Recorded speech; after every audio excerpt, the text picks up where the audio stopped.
Hi everybody, welcome back to Alicia Dianne Art. I am Alicia Dianne and I'm happy to be here with you today to review our first actual book club review of our first book, which is Perspective Made Easy. This is the book. It's by Ernest Norling, and I really love this book so far. It's been really cool to read through it. You guys, I did put a link to this both on the blog on my website aliciadianne.com, and also if you're part of Cartoon Arts Center, then you can join the Discord, and I have links in there as well. So that was a mouthful.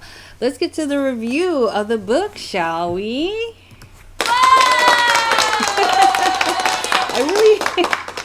I definitely need to use the sound effects more often. They're so fun. Anyway, so for the first week we read parts, and it's in stages. It's actually called steps. So there are, let's see how many steps in the entire book.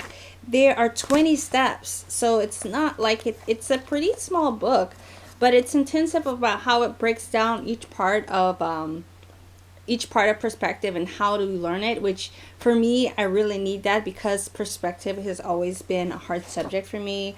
I got like straight A's all in college, and then when I took my perspective class, I got a D. So it just goes to show you I'm not a whiz in perspective. It's always been a challenge for me. I've definitely gotten a lot better with it and more comfortable with it as the years have passed on, but it definitely wasn't an easy thing.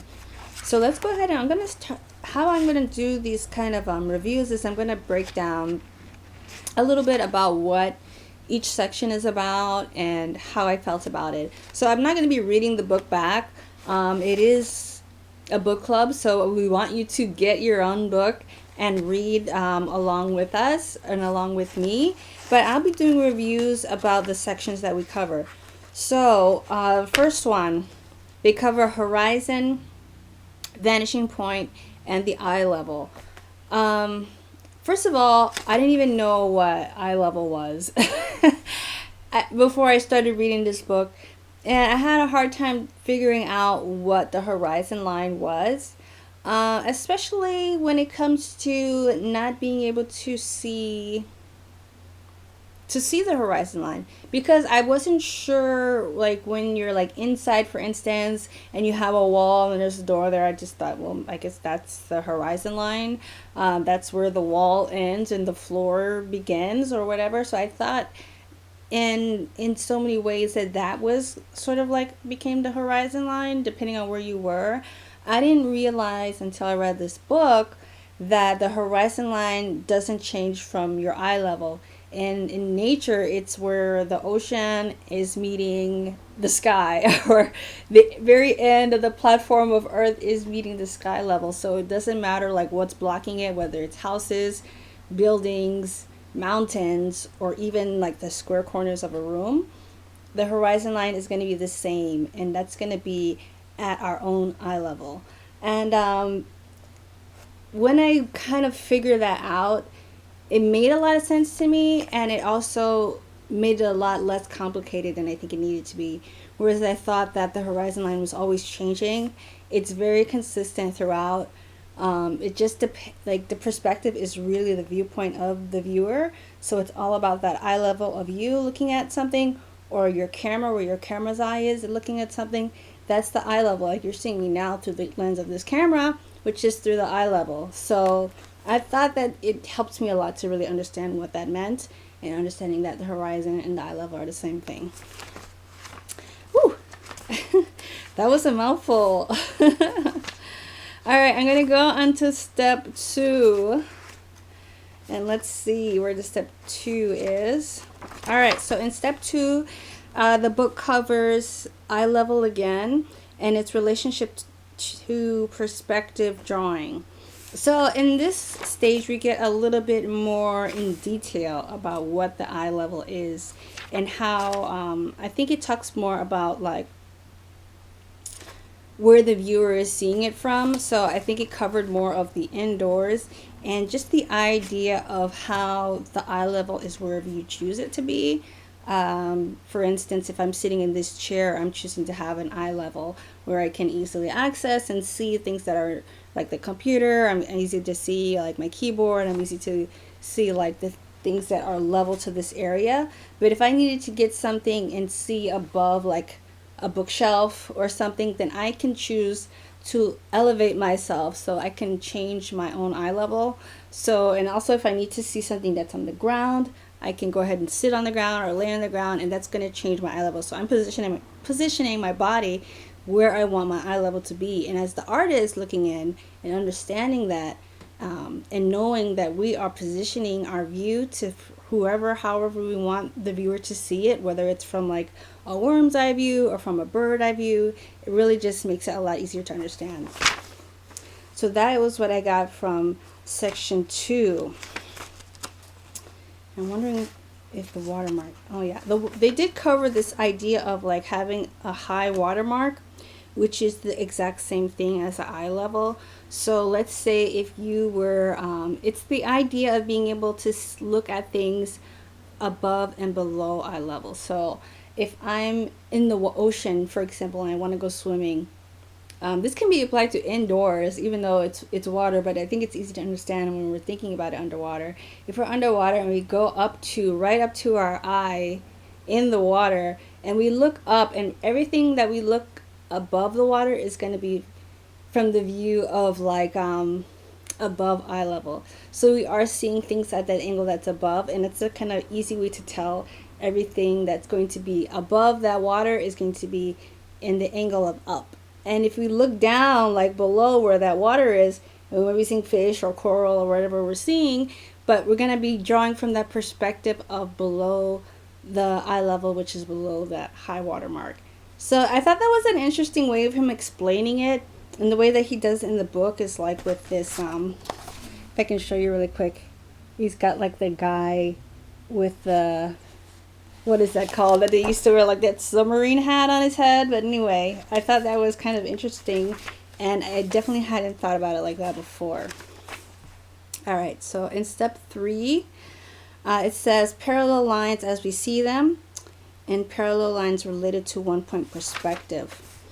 All right, so this was really about having multiple things that are all leading towards the same place. So having those parallel lines, I think it took me a little bit to kind of understand it, but it made sense to me. Like everything in a picture that we're drawing in one point perspective, they're all still merging to that same vanishing point, as long as they're like equally distanced apart, which is the definition of parallel line, is that they're equally distanced apart at every stage.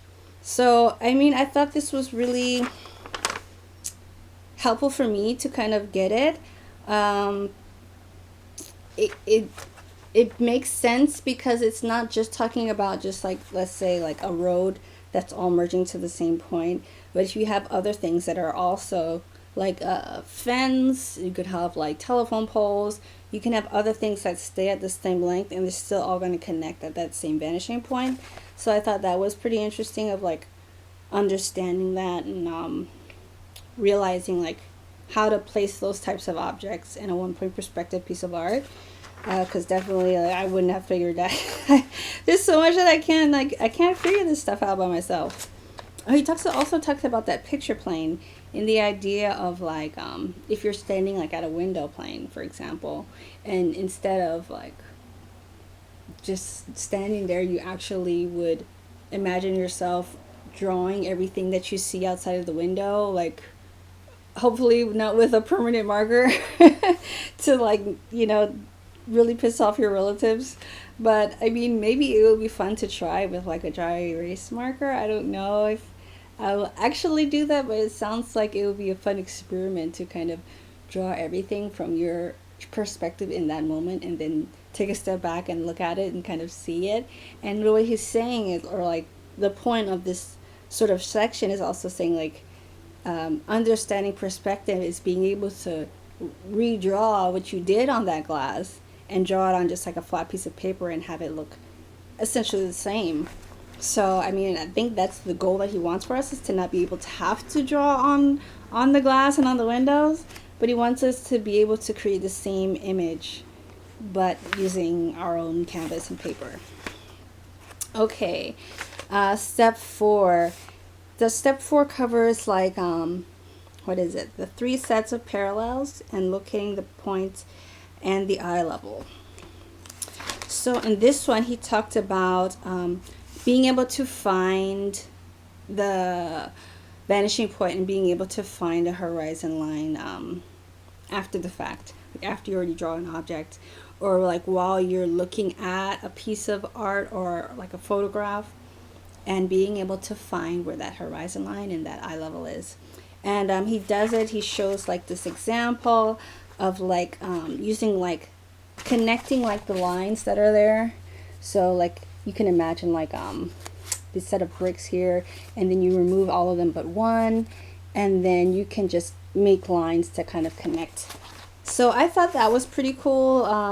And he also mentioned like the idea of doing this like a very similar thing with a magazine, and I thought that would be cool. And in all of these sections there's little assignments.